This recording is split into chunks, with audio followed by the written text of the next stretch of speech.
Hello and welcome. Yesterday, the dollar kept strengthening versus the euro and the pound due to record inflation in the United States. The inflation rate for March came in at 1.2% month-on-month and 8.5% year-on-year, indicating strong inflationary pressure in the US. Inflation accelerated due to the high cost of energy, food and services. In other words, the American economy is now on the verge of recession. In this light, retail sales are highly likely to fall. This means that the policy adopted by Democrats is ill-fated. Therefore, the party could do poorly in midterm election, which is not great for President Biden. Meanwhile, the pound came under pressure in spite of a fall to 3.8% in the unemployment rate in the United Kingdom in February. UK households are currently under serious pressure due to persistent inflation.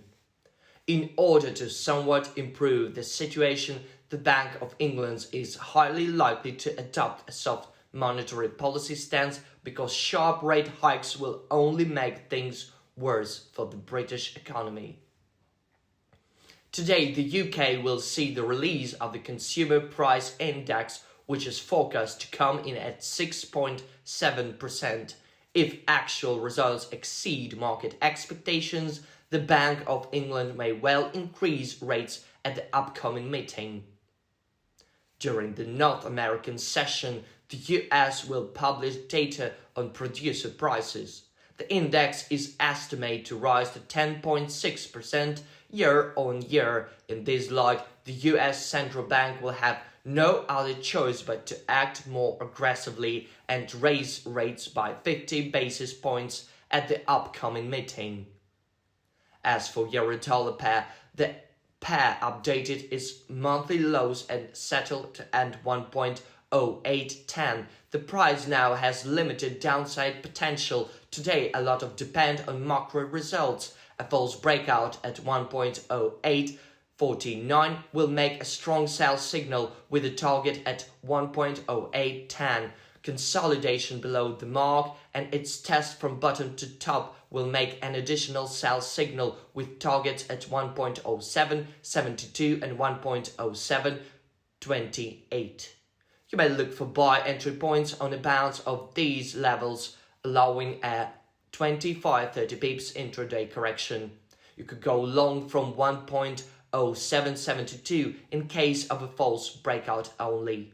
If bears protect the 1.0810 barrier by forming a false breakout, it will create a buy signal. Otherwise, the price will return to 1.0850. A test of these marks from top to bottom will generate a buy signal and the quote will retrace up to 1.0886 and 1.0931. You could consider going short from these levels, allowing a 25-30 pips intraday correction.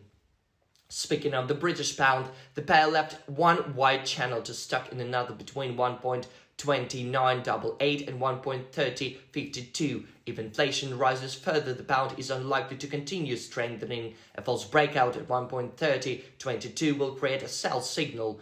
Pressure on the pound will increase after the quote retests the 1.2988 level, breaks through it, and consolidation below the mark. In such a case, 1.2950 and 1.2911 will serve as a target. At this point, it's difficult to focus when the bearish market reverses and risk appetite grows. In case of a lack of activity at 1.3022, you should go short after the price has reached the upper limit of the channel at 1.3052, allowing a 25-30 pips intraday correction. I would not recommend trading against the current downtrend. Therefore, it will be wiser to go long after a false breakout at 1.2988 and consolidation above 1.3022 with targets at 1.3052 and 1.3079. Short positions can be considered only in a bounce of hit target levels. Good luck.